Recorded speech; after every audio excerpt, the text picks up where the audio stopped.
Hello students, अगर आप लोग भी हो क्लास 10th में और इस बार देने वाले हो अपना हिंदी का पेपर, तो यहाँ पर देखो मैं लेकर के आ गया हूँ 18 फरवरी का वायरल पेपर। जितने भी बच्चे 18 फरवरी को अपना हिंदी का पेपर देने वाले हैं तो भाई आज की इस क्लास को जरूर देख लेना, क्योंकि यहाँ पर देखो मैं लेकर के आ गया हूँ 2026 का हिंदी का वायरल पेपर। इस क्लास को पूरा देखना, मैं दावा करता हूँ, मैं गारंटी भी कर सकता हूँ कि ये जो पेपर है आप लोगों का एकदम फंसने वाला पेपर है ना। और यहाँ से आप लोगों का जरूर पेपर में प्रश्न आने वाले हैं। ये देखो मेरे पास 832 के ए का पेपर है। पेपर देने जाओगे मेरे पर जो इसी कोड का पेपर आप लोगों को दिया जाएगा बोर्ड एग्जाम में, है ना। मैं दावा कर सकता हूँ।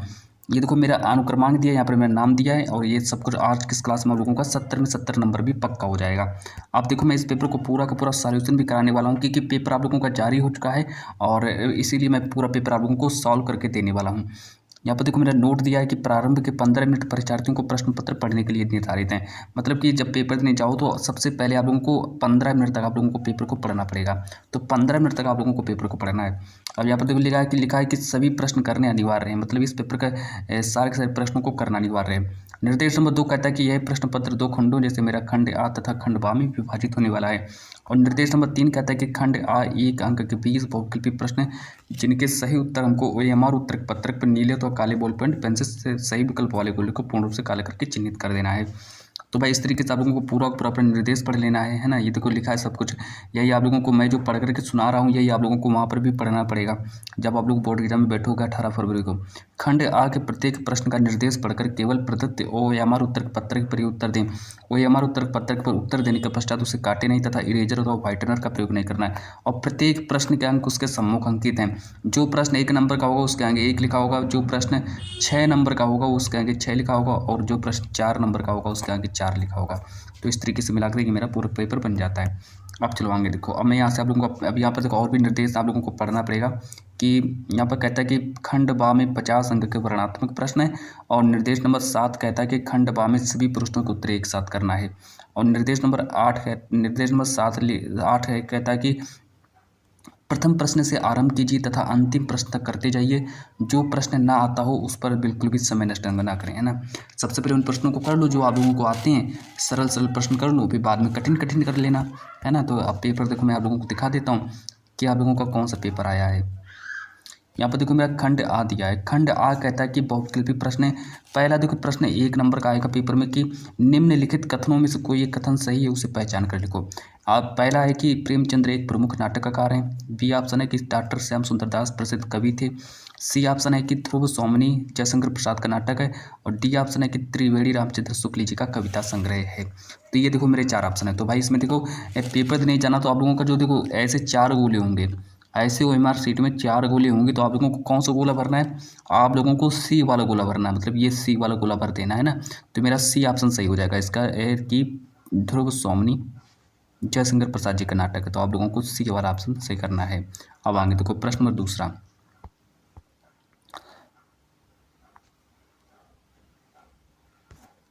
प्रश्न नंबर 2 देखो हमसे कहता है कि हंस पत्रिका के संपादक कौन थे। तो भाई हंस पत्रिका के संपादक कौन थे? ए ऑप्शन दिया मुंशी प्रेमचंद्र, बी ऑप्शन दिया है महादेवी वर्मा, सी ऑप्शन दिया है जयशंकर प्रसाद, और डी ऑप्शन दिया सूर्यकांत त्रिपाठी निराला। ये मेरे देखो प्यारे बच्चों 4 ऑप्शन दिए गए, है ना। तो ये मेरे 4 ऑप्शन है जिसमें से पूछा गया है कि हंस पत्रिका के संपादक कौन थे। 1 नंबर का ये भी आएगा कि हंस पत्रिका के संपादक, प्यारे बच्चों आप लोगों को ऐसा ही करना है। जो मेरे मुंशी प्रेमचंद्र जी जो थे ये हंस पत्रिका के संपादक थे, है ना। तो आप लोगों को मुंशी प्रेमचंद्र जी को सही करना है। अब प्रश्न नंबर 3 कहता है कि रस मीमांसा के लेखक कौन थे। प्यारे बच्चों 1 नंबर का ये भी देखो 1 नंबर का आएगा। मैं दावा के साथ कर सकता हूँ कि भाई इसको आप लोग जरूर तैयार करो, पूरा पेपर आप लोग तैयार कर लो, है ना। तो कि हंस पत्रिका रस मीमांसा के लेखक कौन थे? तो भाई इसका देखो राइट आंसर हो जाएगा रामचंद्र शुक्ल जी जो थे ये हंस पत्रिका के संपादक हो जाएंगे। तो रामचंद्र शुक्ल मेरे राइट आंसर हो जाएंगे। चलो मैं आगे बात करता हूँ। आगे फिर मैं ले चलता हूँ प्रश्न नंबर 3 की ओर। प्रश्न नंबर 3 को देखेंगे कि परीक्षा गुरु के लेखक कौन है। भाई देखो यहाँ पर हमसे पूछा गया है कि परीक्षा गुरु के लेखक कौन है। 1 नंबर का पेपर में प्रश्न आएगा। देखो परीक्षा गुरु के लेखक लाला श्रीनिवास दास हैं। तो परीक्षा गुरु के लेखक कौन हो जाएंगे? लाला श्रीनिवास दास परीक्षा गुरु के लेखक हो जाएंगे। अब प्रश्न नंबर 5 कहता है कि प्रेमचंद्र अपने घर में किस विधा की रचना है। प्यारे बच्चों पेपर में 1 नंबर का प्रश्न ये भी आएगा कि प्रेमचंद्र अपने घर में किस विधा की रचना है। तो भाई देखो प्रेमचंद्र अपने घर में ये एक जीवनी विधा की रचना हो जाएगी। इसका ऑप्शन नंबर बी मेरा सही हो जाएगा कि प्रेमचंद्र अपने घर में जीवनी विधा की रचना हो जाएगी। चलो अच्छा आगे देखो, फिर मैं आगे ले चलता हूँ आप लोगों को प्रश्न नंबर 6 की ओर। सारे प्रश्नों को तैयार कर लीजिए भाई, पूरा पेपर मैं सॉल्यूशन के साथ लेकर के आ गया हूँ। कि प्रसिद्ध आत्मकथा क्या भूलूं क्या याद करूं के लेखक कौन हो जाएंगे। 1 नंबर का प्रश्न ये भी आएगा कि प्रसिद्ध आत्मकथा क्या भूलूं क्या याद करूं के लेखक कौन हो जाएंगे। तो भाई इसका राइट आंसर हो जाएगा हरिवंश राय बच्चन। ए ऑप्शन इसका सही करेंगे, हरिवंश राय बच्चन मेरा राइट आंसर हो जाएगा। कि क्या भूलूं क्या याद करूं के लेखक हरिवंश राय बच्चन हो जाएंगे। तो ये भी देखो एक ही नंबर का पेपर में आएगा। अच्छा प्रश्न नंबर 7 कहता है कि कवि भूषण की रचना नहीं है। कवि भूषण जी की रचना कौन सी नहीं हो जाएगी। तो भाई ये भी देखो 1 नंबर का आएगा। तो इसका राइट आंसर हो जाएगा रामचंद्र का जो है ये भूषण जी की रचना नहीं है। तो रामचंद्र का मेरा राइट आंसर हो जाएगा, इसका ए ऑप्शन सही करेंगे। आगे देख लो, आगे दिया प्रश्न नंबर 8 कहता है कि रीतिबद्ध काव्यधारा के कवि हैं। तो भाई रीतिबद्ध काव्यधारा के कवि कौन हो जाएंगे। 1 नंबर का प्रश्न ये भी आएगा, है ना। तो भाई रीतिबद्ध काव्यधारा के कवि देखो, ए ऑप्शन दिया बोधा, बी ऑप्शन दिया घनानंद, सी ऑप्शन मतिराम और डी ऑप्शन बिहारी। लेकिन इसका राइट आंसर हमारा मतिराम सही हो जाएगा। तो आप लोगों को मतिराम जी को सही करना है। चलो अच्छा आगे देख लो, प्रश्न नंबर 9 कहता है कि साकित जो है किस युग की रचना हो जाएगी। साकित किस युग की रचना हो जाएगी। ये भी देखो पेपर में 1 नंबर का प्रश्न ये भी आएगा कि साकित किस युग की रचना हो जाएगी। तो भाई देखो साकित जो है मेरी द्विवेदी युग की रचना हो जाएगी। इसका ऑप्शन नंबर बी सही हो जाएगा। चलो अच्छा भाई आगे देखो, मैं ले चलता हूँ प्रश्न नंबर 10 की ओर। प्रश्न नंबर 10 कहता है कि सुमित्रानंदन पद्य की रचना हो जाएगी। सुमित्रानंदन पद्य की रचना कौन सी हो जाएगी। 1 नंबर का ये भी देखो आएगा। देखो हिमतरंगिनी दिया है, चिदम्बरा दिया है, यशोधरा दिया है, त्रिधारा दिया है। ये 4 ऑप्शन है, लेकिन आप लोगों को बी ऑप्शन को सही करना है। बी ऑप्शन मेरा यानी कि चिदम्बरा जो है ये सुमित्रानंदन पंत जी की रचना हो जाएगी। अब आगे देख लो, आगे अच्छा फिर मैं ले चलता हूँ आप लोगों को, यहाँ पर ले चलता हूँ प्रश्न नंबर 11 की ओर। प्रश्न नंबर 11 कहता है कि श्रृंगार रस का स्थायी भाव क्या होता है। भाई हमसे पूछा गया है कि श्रृंगार रस का स्थायी भाव क्या होता है। तो देखो यहाँ पर श्रृंगार रस का स्थायी भाव शोक होता है। तो आप लोगों को ए ऑप्शन को सही करना है। और प्रश्न नंबर 12 कहता है कि मुख मयंक सम मंजू मनोहर पंक्ति में कौन सा अलंकार है। 1 नंबर का प्रश्न यह भी आएगा कि मुख मयंक सम मंजू मनोहर में कौन सा अलंकार हो जाएगा। तो भाई इसमें हमारा उपमा अलंकार हो जाएगा। तो आप लोगों को उपमा अलंकार को याद रखना है। चलो अच्छा आगे देख लो, प्रश्न नंबर 13 कहता है कि सोरठा छंद के दूसरे और चौथे चरण में कितनी मात्राएं होती हैं। जो मेरा सोरठा छंद है उसके दूसरे और चौथे चरण में कितनी मात्राएं होती हैं। तो भाई इसका राइट आंसर हो जाएगा, इसमें 13 मात्राएं होती है। तो आप लोगों को डी ऑप्शन को याद रखना है। चलो आगे देख लो, आगे अच्छा मैं ले चलता हूँ प्रश्न नंबर 14 की। प्रश्न नंबर 14 में देखो हमसे पूछा गया है कि पराजय शब्द में कौन सा उपसर्ग लगा है। तो भाई पराजय शब्द में कौन सा उपसर्ग लगा है। ए ऑप्शन दिया पर उपसर्ग लगा है, बी ऑप्शन दिया परा और जा और जय। तो इसमें राइट आंसर हो जाएगा परा उपसर्ग लगा है। तो पराजय में परा उपसर्ग लगा है। आगे देख लो प्रश्न नंबर 15 कि शुभ कर्म में कौन सा समास लगा है। तो भाई देखो शुभ कर्म में कौन सा समास है। तो देखो भाई यहाँ पर शुभ कर्म में कौन सा समास हो जाएगा। तो इसका राइट आंसर हो जाएगा शुभ कर्म में मेरा कर्मधारय समास हो जाएगा। इसका बी ऑप्शन सही करेंगे। और इसके बाद चलो मैं आगे ले चलता हूँ प्रश्न नंबर 16 की ओर। प्रश्न नंबर 16 कहता है कि जंगल शब्द का पर्यायवाची शब्द क्या होता है। जंगल का पर्यायवाची शब्द क्या होता है। भाई देखो हमसे पूछा गया कि जंगल का पर्यायवाची शब्द क्या है। ए ऑप्शन दिया कांतार, बी ऑप्शन दिया वन, सी ऑप्शन दिया कानन और डी ऑप्शन दिया उपयुक्त सभी। तो इसका राइट आंसर भाई क्या हो जाएगा। तो जंगल का पर्यायवाची शब्द मेरा उपयुक्त सभी मेरा राइट आंसर हो जाएगा। चलो अच्छा आगे देखो, फिर मैं बात करता हूँ प्रश्न नंबर 17 की ओर। प्रश्न नंबर 17 कहते हैं कि तेसाम तद पुल्लिंग शब्द के किस विभक्ति एवं वचन का रूप है। जो मेरा तेसाम तद पुल्लिंग शब्द है ये किस विभक्ति के वचन एवं वचन का रूप है। तो भाई देखो 1 नंबर का प्रश्न ये भी आएगा। ए ऑप्शन दिया चतुर्थी एक वचन, बी ऑप्शन दिया तृतीया बहुवचन, सी ऑप्शन दिया पंचमी द्विवचन और डी ऑप्शन में दिया षष्ठी बहुवचन। लेकिन इसका राइट आंसर क्या हो जाएगा भाई। इसका राइट आंसर हो जाएगा षष्ठी बहुवचन, यानी कि इसका डी ऑप्शन सही करेंगे। आगे देखो प्रश्न नंबर 18 कहता है कि भाषा की सबसे छोटी इकाई क्या होती है। भाई ये भी देखो 1 नंबर का ही आएगा कि भाषा की सबसे छोटी इकाई क्या होती है। तो भाई इसका राइट आंसर हो जाएगा ए ऑप्शन सही करेंगे। अक्षर जो है ये भाषा की सबसे छोटी इकाई है। चलो अच्छा आगे देख लो प्रश्न नंबर 19। प्रश्न नंबर 19 कहता है कि वाच्य प्रयोग के कितने भेद हैं। भाई वाच्य के भेद पूछे गए हैं। 1 नंबर का देखो पेपर में आने वाला प्रश्न है कि वाच्य के कितने भेद होते हैं। तो भाई वाच्य के यहाँ पर मेरे 3 भेद होते हैं। इसका ए ऑप्शन सही करेंगे। और प्रश्न नंबर 20 कहता है कि मुझसे चला नहीं जाता, मुझसे चला नहीं जाता इस वाक्य में किस प्रकार का वाच्य प्रयोग है। तो भाई 1 नंबर का प्रश्न ये भी आएगा कि मुझसे चला नहीं जाता। तो इसमें देखो मेरा भाव प्रयोग हो जाएगा। इसका ए ऑप्शन सही कर देंगे। अब आगे देख लो, अब यहाँ पर देखो हमसे पूछा गया है। अब देखो ये तो मेरे 20 प्रश्न हो गए भाई। ये तो आप लोगों के 20 प्रश्न मैंने आप लोगों के 20 नंबर मैंने आप लोगों के पक्के करा दिए है ना। अब 50 नंबर और अपने पक्के कर लो, आप लोगों के पूरे 70 नंबर पक्के हो जाएं। 50 नंबर आप लोग अपने यहाँ से पक्के कर लो। यहाँ पर देखो लिखा है कि निम्नलिखित गद्यांश पर आधारित 3 प्रश्नों को उत्तर दीजिए। सबसे पहले आप लोगों से एक गद्यांश पूछा जाएगा जो कि 3 × 2 = 6 नंबर का गद्यांश पूछा जाएगा। मतलब कि इस पर आधारित हमसे 3 प्रश्न पूछे जाएंगे, है ना, और हर प्रश्न 2 नंबर का होगा, मतलब कि 2 3 6 नंबर का पूछा जाएगा। इसको पहले पढ़ेंगे कि ईर्ष्या का यही अनोखा वरदान है। जिस मनुष्य के हृदय में ईर्ष्या घर बना लेती है वह उन चीज़ों से आनंद नहीं उठाता है जो उसके पास मौजूद है। मतलब कि ईर्ष्या का यही अनोखा वरदान है। जिस मनुष्य के हृदय में अगर ईर्ष्या आ जाती है या फिर जिस मनुष्य के हृदय में ईर्ष्या घर बना लेती है वह उन चीज़ों से आनंद नहीं उठाता है जो उसके पास है, बल्कि उन वस्तुओं से दुख उठाता है जो दूसरों के पास है ना। वह अपनी तुलना दूसरों से करता है। इस तुलना में वह अपने पक्ष के सभी अभाव उसके हृदय पर दंश मारते रहते हैं और इस दंश के अब यहाँ से देखो पढ़ेंगे। इस दंश को दाह भोगना कोई अच्छी बात नहीं है, मगर ईर्ष्यालु मनुष्य करे तो भी क्या करे, आचार से होकर, है ना, आदत से लाचार होकर उसे यह सब वेदना भोगनी पड़ती है। अब देखो 3 प्रश्न। पहला प्रश्न पूछा गया है कि उपयुक्त गद्यांश का संदर्भ लिखिए। पेपर में 2 नंबर का प्रश्न आएगा, है ना, 2 नंबर का आएगा तो भाई संदर्भ ऐसे लिख देना, यहाँ पर लिखना संदर्भ, यहाँ पर लिख देना कि प्रस्तुत गद्यांश हमारी पाठ्यपुस्तक हिंदी के गद्य खंड में संकलित ईर्ष्या तू ना गई मेरे मन से नामक पाठ से दिया गया है। ये हमारा 2 नंबर का पूछा जाएगा। और उसके बाद मेरा यहाँ पर देखो रेखांकित अंश की व्याख्या पूछ दी गई है। रेखांकित अंश की व्याख्या यहाँ से लिख देना कि उत्तर करके लिखना है कि ईर्ष्या नामक मनोविकार एक विपरीत वरदान है। जो ईर्ष्या नामक मनोविकार जो है कि यह एक विपरीत वरदान है और जिसके हृदय में यह भाव आ जाता है वह अपनी वस्तुओं से सुखी नहीं होता है। मतलब जिसके हृदय में ईर्ष्या आ जाती है वो कभी भी सुखी नहीं होता है, अपितु अन्य व्यक्तियों के पास होने वाली वस्तुओं के कारण दुखी रहता है। ईर्ष्यालु व्यक्ति स्वयं की तुलना अन्य से करता रहता है। तुलना में जो अभाव उसे स्वयं से मिलते हैं वे इसके हृदय को काटते रहते हैं। तो इस तरीके से मिलाकर ये भी 2 नंबर का आ जाएगा, है ना। रेखांकित अंश की व्याख्या भी 2 नंबर की आएगी। अब आगे देखो मैं यहाँ से ले चलता हूँ, 7 के लिए चलता हूँ। मेरा जो तीसरा प्रश्न है कि लेखक ने ईर्ष्या को अनोखा वरदान क्यों कहा। भाई 2 नंबर का ये भी आ जाएगा, है ना। इसका देखो पहला ये पूछा गया, दूसरा ये पूछा गया, अंदर 1.5 नंबर का, है ना, 1 नंबर का पूछा जाएगा। तो ये भी हमारा 2 नंबर का आ जाएगा, है ना। कि लेखक ने ईर्ष्या को अनोखा वरदान इसलिए कहा है कि जिस मनुष्य के हृदय में ईर्ष्या घर बना लेती है वह उससे आनंद नहीं उठाता।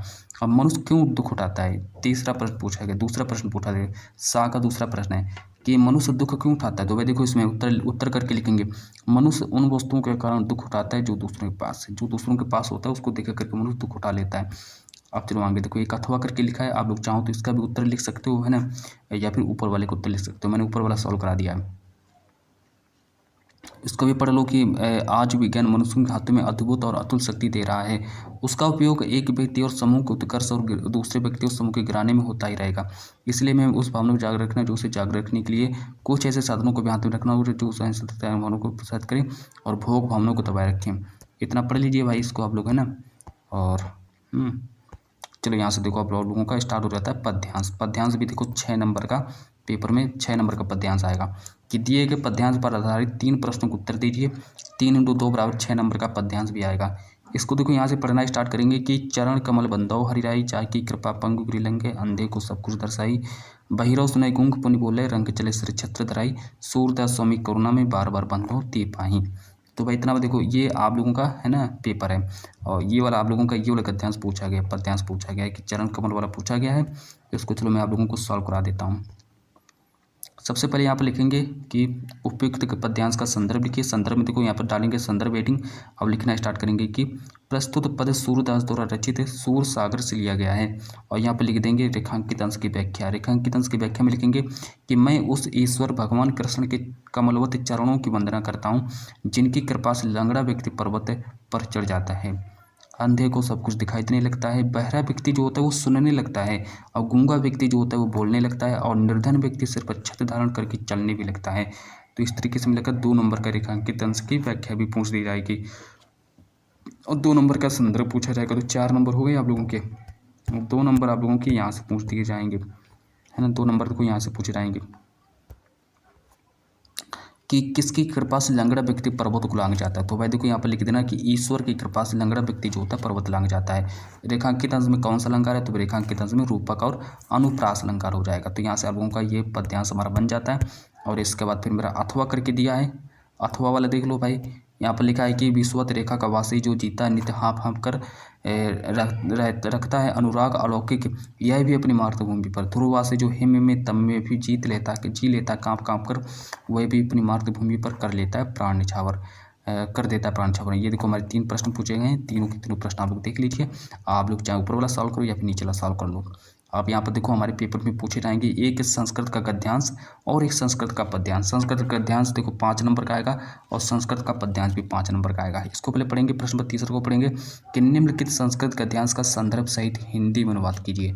यहाँ पर देखो लिखा है कि ऐसा नगरी भारतीय संस्कृति संस्कृत भाषायाश्च केन्द्रस्थलम अस्ति इत एवं संस्कृत वाङ्मय संस्कृतिश्च आलूका सर्वत्र प्रसक्त मुगल युवराज दारास्तिको अत्रागत भारतीय दर्शन शास्त्राणाम अध्ययनम अकुरुत सा तेषां ज्ञानिन तथा प्रभाविता अभवत यत तेन उपनिषदाम अनुवाद फारसी भाषाएं कारिता है। इसको पढ़ेंगे। सबसे पहले इसका जो संदर्भ जो होगा, संदर्भ आप लोगों का 2 नंबर का संदर्भ आएगा और 3 नंबर का आप लोगों का हिंदी में अनुवाद करने के लिए आएगा।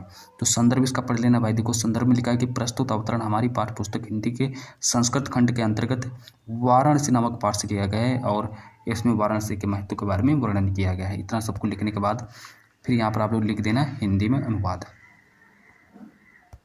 हिंदी में अनुवाद हेडिंग डालेंगे, यहाँ पर लिखेंगे हिंदी में अनुवाद कि यह नगरी भारतीय संस्कृति और संस्कृत भाषा का केंद्र स्थल है। यह जो नगरी है ये किसका केंद्र स्थल है? तो ये भारतीय संस्कृति और संस्कृत भाषा का केंद्र स्थल है। आप देखो यहीं से संस्कृत साहित्य और संस्कृति का प्रकाश सब जगह फैला था। जो हमारे मुगल युवराज तो जो दारासिको थे, उन्होंने यहाँ पर आकर भारतीय दर्शन शास्त्रों का अध्ययन किया था।